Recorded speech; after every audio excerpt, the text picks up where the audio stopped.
Bismillahirrahmanirrahim. Assalamu alaikum wa rahmatullahi wa barakatuh. Welcome to Amara Creates. This is where I personally share my personal experiences from leaving Canada 3 years ago and coming to Kenya. Now, everything that I talk about here is from my personal experience, what I've learned, what I've gained from my experiences, and I'm here to educate others as well as teach resilience and also share my resilience with you guys. So without further ado, today is going to be a dialogue where a colleague of mine is going to be asking me questions and I'm going to be answering. So I hope that you guys tune in and you enjoy. Don't forget to subscribe, follow, and comment below. What made you take such a big leap and leave Canada? So the reason why I left Canada were for multiple reasons. First, when COVID occurred, what happened was I had an awakening. This is what I always say. I had an awakening because COVID made me realize that I was working towards a society that really didn't value me as a person at that point. Okay, not to say that the society in general was the same, but from my own personal experiences, I realized that, the people that were getting the most benefit were people who had high status, who were from upper socioeconomic backgrounds. Not to say that I didn't have I was comfortable. Honestly, in Canada, I was pretty comfortable. I had a great job. I had a life that was comfortable. But at the same time, I realized that this comfort was an illusion. It wasn't reality for me. It was an illusion because at the end of the day, I had bills to pay. Every single month, bills were there. Okay, nothing was changing. Not to say that you're not going to have bills anywhere in the world that you go to, but this was things that I thought were mine that were not mine, really. Okay. So that was the reason. So then I realized that, hey, you know what? Do I want to live paycheck to paycheck? And if the government didn't really pick up the slack and actually given people assistance when it comes to when they didn't have to work during COVID, would we survive it? I don't know. So all these things were questions that were coming into my head. And I realized that I needed to figure out this. I needed to change my life. I needed to start and look into ways of looking for rizq from Allah and using what I know to gain that rizq. So that was why I decided, okay, you know what, I need to go back to school. So I went back to school. And during COVID is when I finished my bachelor's and also I started my master's. What was one moment in Kenya that completely changed the definition of success? So once I came to Kenya, I realized that everything that we always chased in life were like fruitless, basically. Like, okay, all of the luxury things like cars, phones, homes that are huge, all these things. The most important thing that I learned was being grateful for what you have already. I think that was the big thing that I learned in Kenya. Being grateful and having patience, not wanting to, gratify quickly. Like, okay, I need this right now. I realized that if I wanted something, I just needed to, ground myself, take my time, work towards it, and I will have it with ease and with comfort. Instead of continuously looking for the easy way out, I learned to ground myself. That was the biggest thing that I've learned in Kenya, grounding myself and also healing me first before I can help any other person. I need to help myself. What surprised you most about the sense of community you found in Kenya? So the best thing that I found in Kenya was that a lot of people are willing to help you and they're willing to learn and they're listeners. Like a lot of times I've met people that are not very active listeners. Obviously, in every community we do have that. But some people that you have here in this community are always listening to, things that you have to share. Okay, guidance, all these things. And I learned that, when you need help, even the person who can help you tries their best to help you. So that sense of community was something that was big for me. And they share everything. Like you would go to a home and then people wouldn't have anything, but they would share whatever they had. You would be like surprised how welcoming and how loving they are, instead of like, when you go to places you feel uncomfortable, you feel like you don't belong here. Every place you go, people welcome you, and you and make me personally feel I belong. So it's my personal experience. Once again, I don't know how you guys found Kenya, but for me personally, I found that Kenya was a very warm and welcoming place. What's one everyday blessing you no longer take for granted? So the one everyday blessings that I no longer take for granted is constantly having electricity. Okay, so I learned that I have to be very wary about my electricity usage, as well as I think that's so superficial, but that's exactly what I've actually learned. Because before we never had to pay for electricity, but here you need to be aware of electricity, you need to be aware of water, things that we took for granted. Now we have to like understand, okay, yes, you need to do this, you need to do that. And yes, so those are the two things that actually I'm very grateful for. Now, also, I'm not going to be ungrateful to the country that actually raised me and educated me and gave me a lot of my identity as well. So I realized that in Canada, we had electricity and water, and we never paid for water and electricity, right? So in Kenya, I have to pay for electricity and water all the time. And it's like, sometimes it's like, oh, we forget. So, right, we forget. So these are the little things. And also, I found that, you know, I had to learn everything again. Like I had to learn before. I was used to every street I knew. I knew every street I walked in. I knew every corner. I knew how the system worked. So now I had to learn a new system, a new country. I had to learn how to navigate. I had to learn how to like go about life in Kenya. And yes, it took me a while, but now I'm really grateful that I got the opportunity to do that. Was there a time during these 3 years when you questioned whether you had made the right decision? Yes. I think the first 2 weeks of me coming to Kenya were the most challenging 2 weeks, because I was there with my family, my children, everybody. And I realized I was really scared, even though I've been away from Kenya for so long. And I had so many preconceived notions and so many things that were ingrained in me to think that, like I don't belong here. But, this is what you grow up in a society where it teaches you don't go to Africa because Africa is so scary, so dangerous. But and then I remember my daughter saying to me, "You do know that you're Black and you're African." And I was like, "Yeah." She's like, "So why on earth are you feeling like, she's so little, but she has so much insight." So she told me, "Why are we still inside the house for 2 weeks? We didn't go outside. We came to Kenya and there's a Muzungu outside walking and we're inside. How does that make sense?"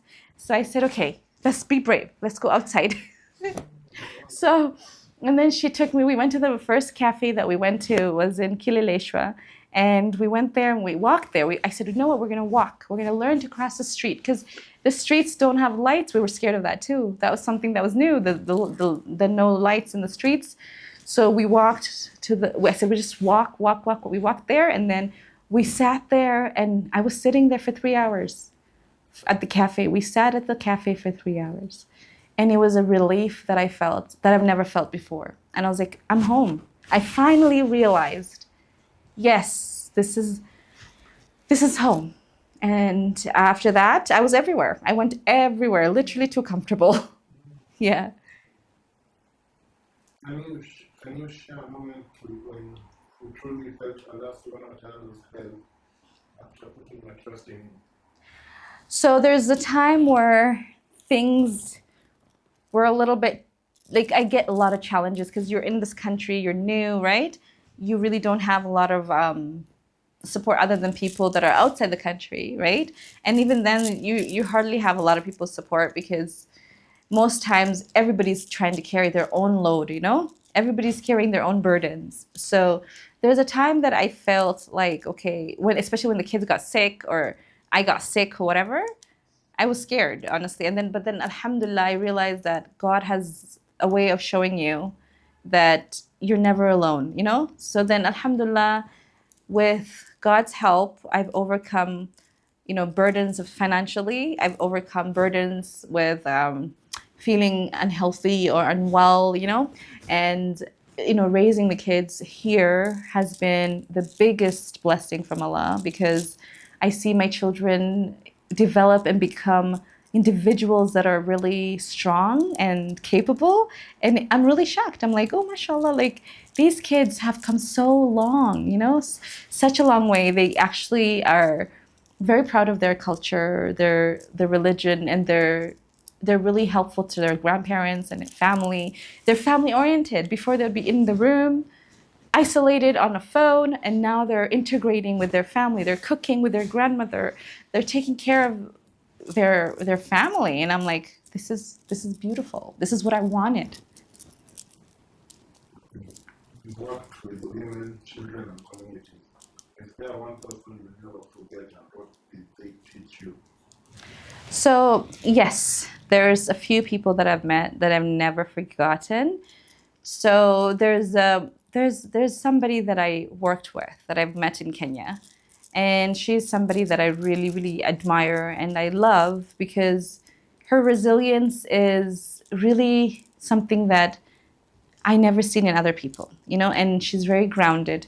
So she was able to actually start her own little business selling eggs and everything, and we were able to help her.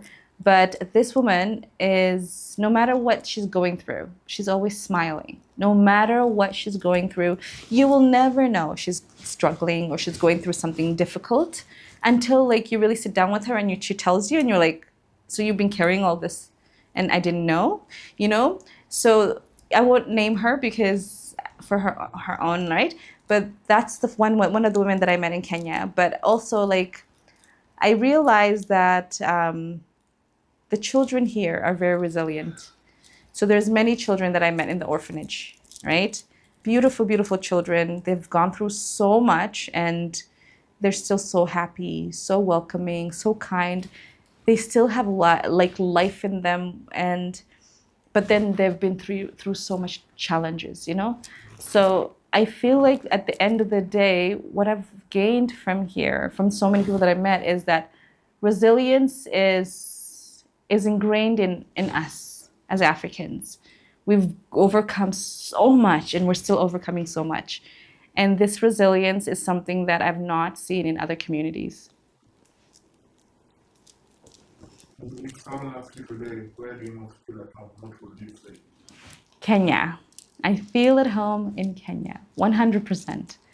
That anyone would tell you that. Everyone that knows me knows that I talk about Kenya everywhere. If I go to America, I'm talking about Kenya. If I go to Canada, I talk about Kenya. Anywhere I go, I'm like, oh, I need to go to Kenya. I can't stay here. So Kenya is home. Yes. If you could go back 3 years and speak to the version of yourself who had just landed in Kenya, what advice would you have given her? So 3 years ago, I was very naive and I was terrible with money when it comes to financial literacy. I was not very well versed. I would spend endlessly without any control. So the first thing I would teach her is I would tell her, be mindful of what you have, use it for, use it to build your legacy, use it to build a business so that you don't have to, struggle later on. Don't waste money. Whatever you have, even if it's 5,000 shillings, use that 5,000 shillings for something that will generate more income, more wealth, or whatever. Whether it is a small business, whether it's learning and investing in yourself, use the money that you have to better your skill set, your mindset, and your abilities to be able to create more wealth. Okay, obviously wealth comes from God, but I think that God gives us a lot of skills that we need to utilize and also create opportunities for ourselves with that. So the old version, the version of me would be telling her, "Hey, be mindful," you know. What has been the biggest lesson Like especially the last 3 years, if you have to hear your story. So the three lessons is wealth is not always money. Okay. Wealth means resilience. Wealth means realizing your mistakes and correcting your mistakes before they destroy you. And wealth is a state of mind. It's not material, it's not what you have, it is how your mind works. It is when you have that mindset where I can go anywhere and start from zero and still create wealth because I'm capable and I know how to do it. And that is wealth. For me, that's what I've learned. So the second lesson I learned is patience. Don't be rushing into every decision you make.